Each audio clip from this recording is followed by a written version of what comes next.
quando a gente trata a história como a história do presente. Você trabalhar a história como um elemento que impacta no presente e não como uma coisa das tradições e do passado e tal. Então, eu penso que a gente trabalha essa linha do tempo na ideia de construir quais são as tensões que herdamos, que legamos no presente, né? O Quilombo Cabula, a origem dele me parece que seja uma tribo de índios tupinambás, uma tribo de tupinambás, que existia entre Brotas e Cabula. Nesse território temos registros de povos tupinambás, são indígenas tupinambás, que a gente suspeita que eles ocupavam mais a área de Saramandaia e Pernambués. Mas se formos pegar os 17, temos aí a presença indígena que não é tão evidenciada, e isso é importante, porque são os cuidadores dos jardins do Brasil, das matas, das florestas, e que temos muito desse legado aqui no território. A ideia que a gente tem é que houve um acolhimento, um certo coito dos tupinambás aos africanos que chegavam e que estavam em fuga. E essa tribo, com a chegada dos colonizadores, é claro que ela foi desarticulada, ou ela foi se desarticulando aos poucos. E alguns anos depois, eu suponho mais ou menos um século depois dos descobrimentos, estes indígenas tupinambás ainda habitavam por aqui, mas provavelmente com a aldeia já bastante danificada. Só que os africanos, eles foram chegando, né? No início eram africanos mais banto, mais Congo-Angola, depois é que foram chegando as populações mais próprias da Nigéria, Yorubá, Daomé, isso, mas no início era mais Congo-Angola. Eles foram chegando como escravizados e eles literalmente começaram a resistir à escravidão, como na verdade não se pode esperar que fosse de outra forma. E a forma de resistência mais óbvia é a fuga. Essa área é território de busca de liberdade. É um significado extremamente importante. Saber que aqui foi palmilhado por pessoas que estavam lutando para ser livres. Então não pode ser tratado como qualquer coisa, qualquer pessoa, né? Então a origem desse quilombo está permeada de uma busca de medo, de fuga, mas de busca por liberdade. E uma liberdade não só do físico, do corpo, mas da alma.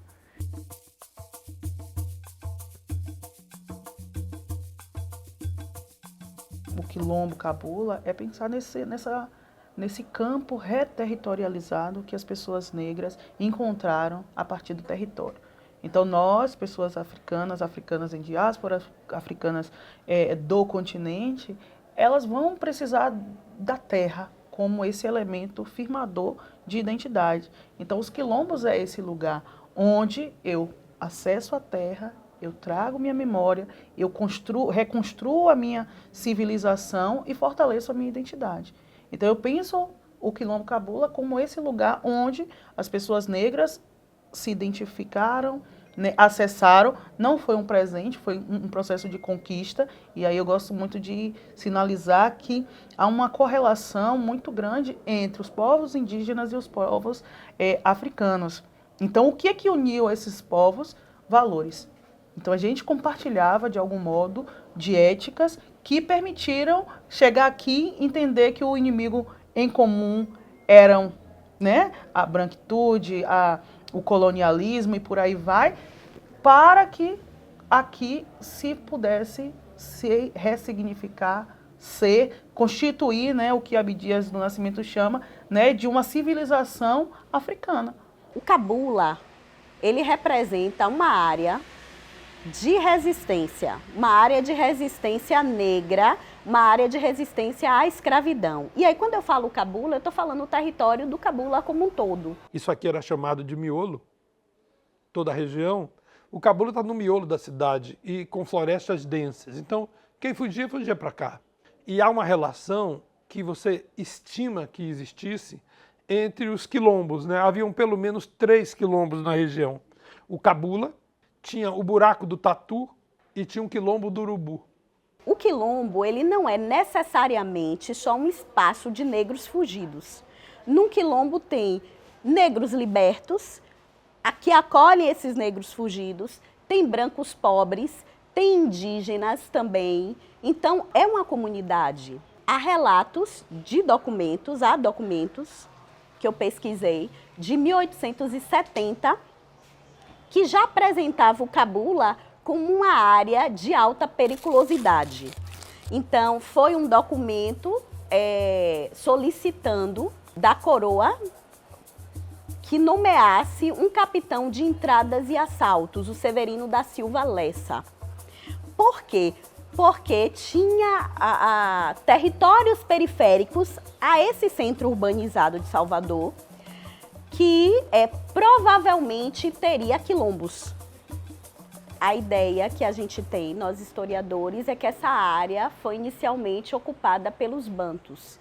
E isso, a referência principal é o próprio nome da localidade, Cabula. É um termo bantu. A constituição e sociabilidade é múltiplo.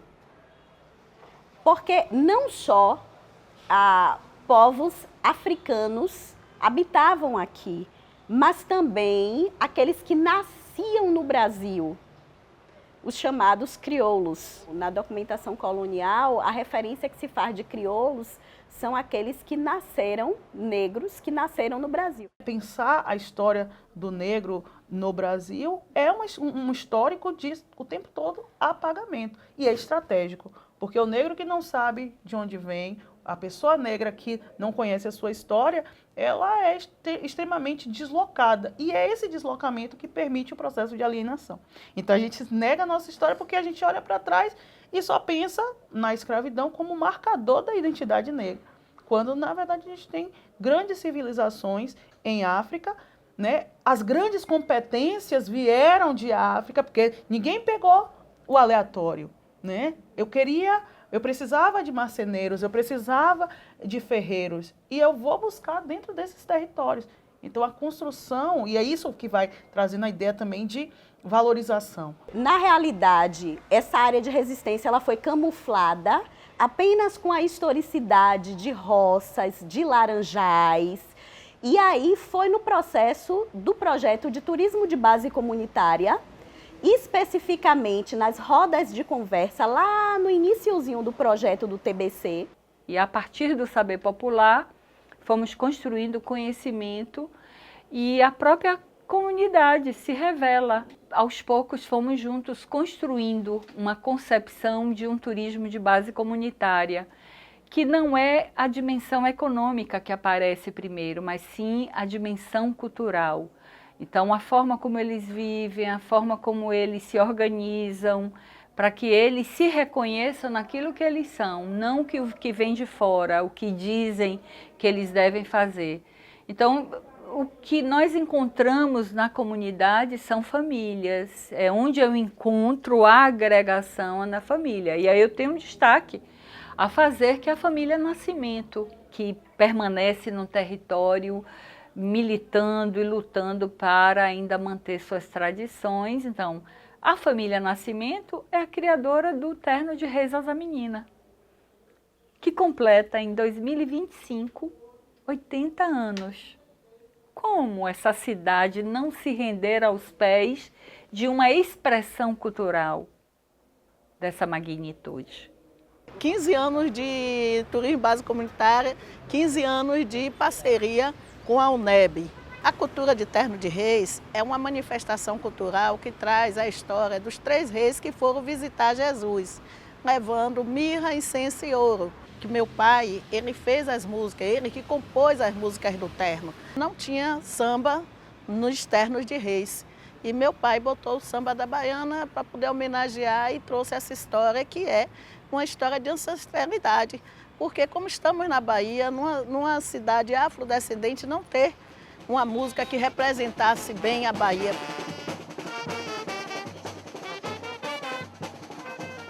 Nós íamos a várias comunidades aos sábados e a partir disso a gente conversava para tentar perceber que historicidade tinha esse território do Cabula. E numa das rodas de conversa surgiu a proposta de que o território já havia sido quilombo. O que tinha muito era o que eram roças de laranja, uma laranja famosa, a laranja baiana, né? A laranja de umbigo, que era inclusive exportada, mas nesse momento veio a informação de que a área já havia sido um quilombo. Foi a partir dessa menção comunitária que eu iniciei o processo de pesquisa. O quilombo continuou existindo e cada vez mais povoado, na medida que o tempo avança. Até 1930, 1940, essa realidade não mudou. Terreiros, quilombolas, resistências, batidas policiais. A partir dos anos 40 vem o 19BC. O 19BC ele faz o que os quilombolas já faziam há muito tempo. Ele descobre que o lugar mais estratégico para dominar Salvador militarmente é aqui. Há um medo da Alemanha nazista de Hitler atacar o Nordeste, e eu preciso defender as cidades do Nordeste, Salvador uma das principais, então o 19º Batalhão de Caçadores se muda para a região. A primeira instituição é o 19BC. Alguns anos depois, cerca de 15 anos depois, 20, 15, é o presídio. Olha que interessante, né? Primeiro vem a tropa, depois vem o presídio. Olha o tipo de olhar que a sociedade tem ao miolo, né? Que isso mude, né? Que os jovens eles estejam, inclusive, apropriados sobre a sua própria cultura. Né? Que eles consigam andar pelo território e reconhecer que algumas instituições, né, se ergueram em cima do silenciamento e da morte dos nossos povos, dos povos indígenas, né, que eles consigam andar pelas ruas e entender que esse processo de gentrificação, que inclusive está nos expulsando do Cabula, que é estratégico também, é região central, quando a gente pensa no território, é porque como é que a gente faz o quilombo agora? Hoje eu me empoderei, né, diante de todos esses acontecimentos e diante do grupo do qual eu faço parte e o projeto me fez entender melhor, né, sobre o meu povo, o nosso povo, sobre a vida deles, tudo que eles passaram e conquistaram, né, e a falta de reconhecimento. Quando a gente pensa que o quilombo é o lugar onde se há uma ressignificação, uma construção civilizatória, eu não preciso pensar como quilombo, como ajuntamento de negros fugidos, de negros saindo da opressão, mas sim negros reconstruindo aquilo que lhes foi roubado. Em 1806, o Conde da Ponte assume o governo da Bahia e começa um processo investigativo das periferias dessa área urbanizada para ver o que tinha de comunidade quilombola para então montar um plano de desarticulação. E foi nesse processo investigativo que vem as principais informações que nós historiadores podemos extrair da documentação. Então, era uma área com vários núcleos populacionais. Então, no documento cita alguns sítios, Sítio do Saboeiro, Sítio das Barreiras, Vale ou Vinda do Buraco, que fazendo um georreferenciamento é o que hoje é o Beiru, Tancredo Neves. Provavelmente a própria Engomadeira está nesse contexto também, porque ela é conectada às barreiras. E, para além disso, outras constatações como resgate, outras áreas do imenso território que é o Cabula, também fazia parte desse movimento de resistência. E o que é que eu chamo desse movimento de resistência? É uma vivência mais livre dessa alcunha da escravidão. É uma vivência onde se pode praticar os cultos de matriz africana, as práticas culturais que remetem também a essa matriz africana. Na documentação aparece que eles faziam festejos com danças, roupas caprichadas, farta alimentação, provavelmente de frutas e do que tinha no local. Então dá toda uma descrição do que hoje seria um ritual, um festejo da religião de matriz africana, de um candomblé, por exemplo. Eles não chamam dessa forma, mas todas as características levam a supor que era um culto realmente voltado para essa vivência que remete à África, né? O que se vivia na África. E aí, com esse processo investigativo, há um retorno para o Conde da Ponte, que de fato ali estariam negros fugidos da escravidão, portanto, Quilombo do Cabula. Então é dessa forma, primeiro investigando, buscando informações sobre o que estaria nessas periferias, que o Conde da Ponte começa a organizar o processo de devassa, o processo de invasão a esses espaços. Não foi fácil, porque ele manteve todo o processo investigativo em segredo, isso é relatado também pela documentação, e ele só revela a quem vai liderar, que é justamente o Severino da Silva Lessa, que já tinha experiência, ou pelo menos deveria ter experiência nessas áreas, um dia antes do processo de invasão. E ele treme. Literalmente, na documentação, é informado de que o Severino da Silva Lessa, ele temeu. E aí ele só convoca toda a equipe no dia 30 de março de 1807. É quando começa o processo simultâneo de invasão a essas comunidades. Os documentos de ataque ao Quilombo são reais.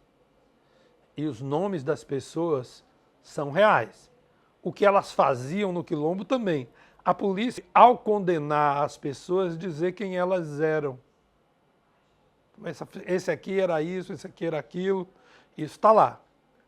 As comunidades, os núcleos de povoamento, eles são pegos de surpresa. Já havia tido todo um processo de investigação, mas no dia realmente é surpreendente. Houve um reforço das tropas, algo que não era comum. Então, só era autorizado pela coroa esse reforço com as tropas regulares participando da empreitada, caso o Quilombo representasse alta periculosidade. Então, a gente supõe que o Quilombo do Cabula representava para essas autoridades alta periculosidade, porque eles organizaram uma tropa com uma potência maior. E no processo, eles relatam para a coroa de que tinha um número que a gente também, como historiador, a gente sabe que esses números muitas vezes são exagerados, a fim de justificar, né, todo o processo de gasto, todo o processo inclusive de prisão, de invasão mesmo. Então, eles estipulam entre 4.000 e 5.000. Sabemos também que muitos conseguiram fugir, mas também o número de pessoas presas foi grande. Dentre os presos, esses líderes que foram destacados, que eu destaquei para vocês, que aparecem nessa documentação, mas, sobretudo, aqueles que conseguissem comprovar que eram negros libertos, esses não iam ser aprisionados, esses poderiam retornar para a área. Então, muitos comprovaram que eram negros libertos e voltaram a habitar o território. Eles é que foram atacados pela polícia em 1807 e desbaratados pela polícia. E naquela época foi presa a líder, uma sacerdotisa, contada assim pela polícia, identificada como sacerdotisa Nicásia de França. Nesse processo de invasão e prisão do que eles vão chamar de líderes do quilombo, há relatos do que eles faziam. Então, por exemplo, tem um construtor de casas com recursos próprios da localidade, a madeira, o barro. Tem a sacerdotisa da localidade, que é a Nicásia da França. Ela é tida, de acordo com a documentação, como crioula, ou seja, provavelmente uma escravizada nascida no Brasil. A fama de Nicásia, ela perpassava o espaço, o território cabula, chegava até as pessoas carentes da cidade. A Nicásia França era uma representação de uma pessoa, de uma mulher forte, que tinha a deficiência, segundo a documentação histórica, ela tinha, e eles usam a deficiência física da Nicásia para tentar nulificar a imagem de Nicásia, eles relatam que ela era aleijada das mãos e das pernas e que, portanto, se movimentava através de um carrinho com rodas. Mas mesmo assim, mesmo nessa documentação que tenta desqualificá-la, há toda uma característica que traz a Nicásia como uma grande guerreira do local, porque pessoas da cidade saíam para vir ao cabula se consultar com Nicásia. Então, era uma sacerdotisa que cuidava da alma, que cuidava das questões espirituais. Conta-se que se fazia fila para se consultar e que, inclusive, no momento da prisão de Nicásia, as autoridades fizeram com que ela desfilasse da Praça da Piedade até o espaço da cadeia pública, que é onde fica a Praça Municipal, nesse carrinho com rodas, para que ela fosse ridicularizada. E o efeito foi contrário. O relato é que o efeito foi contrário, porque ela foi acompanhada por uma multidão de pessoas que a respeitavam. Então, ela era realmente uma líder, uma grande representante do quilombo do cabula. Eu, pessoalmente, acho um absurdo que não exista um monumento a Nicásia de França. Ela devia ter um monumento como líder de uma resistência, de uma resiliência negra, quilombola, baiana, do quilombo cabula. E por que Nicásia, ela não aparece tanto e a gente está num movimento para que, de fato, ela tenha o seu reconhecimento feito? Porque justamente precisa que, ponto 1, as comunidades se enxerguem na figura de Nicásia, na luta de Nicásia, na missão de Nicásia como uma sacerdotisa do espaço. Se naquele período do colonial ela tinha um reconhecimento, inclusive na área urbanizada da cidade, de pessoas que saíam de lá e vinham ao cabula se consultar com ela, por que não agora? Então, a história, ela é culpada também, porque ela termina valorizando referências ditas como oficiais, né, referências, personagens oficiais, e, de alguma forma, apagando ou tentando apagar da memória, dos próprios relatos históricos, a presença de pessoas, de mulheres guerreiras. Para além de Nicásia, tem o José, escravizado de F. A gente não conseguiu desvendar quem é esse F, o dono de José, mas que também era um forte representante da comunidade. Tinha o escrivão, aquele que fazia os projetos para a comunidade, da vivência da comunidade. A Quitéria do Sacramento foi um outro nome de liderança do espaço, Simão. Então, a gente tem alguns nomes, alguns personagens e personagens históricos importantes que representam com força, com potência, a comunidade do Cabula, o Quilombo do Cabula. Tinha uma pessoa no Quilombo que ela sabia ler e escrever, e na época isso era muito raro. E essa pessoa era a que fazia todos os registros contábeis do Quilombo, administração do Quilombo. E é uma pena que esses documentos que essa pessoa fazia, salvo engano, o nome é Zacarias, tá? Zacarias, um negro que em 1807 sabia ler e escrever e que ajudava o movimento, numa época onde negro era proibido saber ler e escrever. Você não vai imaginar que a polícia chegou aqui, destruiu tudo e destruiu essa área também. Ela reescravizou os quilombolas, mas ali mesmo, tirando os chefes, como a Nicásia, e provavelmente o Zacarias e alguns outros, que eram os líderes, esses foram punidos, os outros foram punidos assim, ó, vocês vão virar escravos de novo, e é aqui mesmo. O que significa isso em termos políticos? Que o Quilombo não desapareceu. Esse é um ponto importante de herança e de legado, entendeu? Eu não disse a vocês que a gente trabalharia com a ideia de uma história do presente? Então, quem foi que disse que o Quilombo morreu?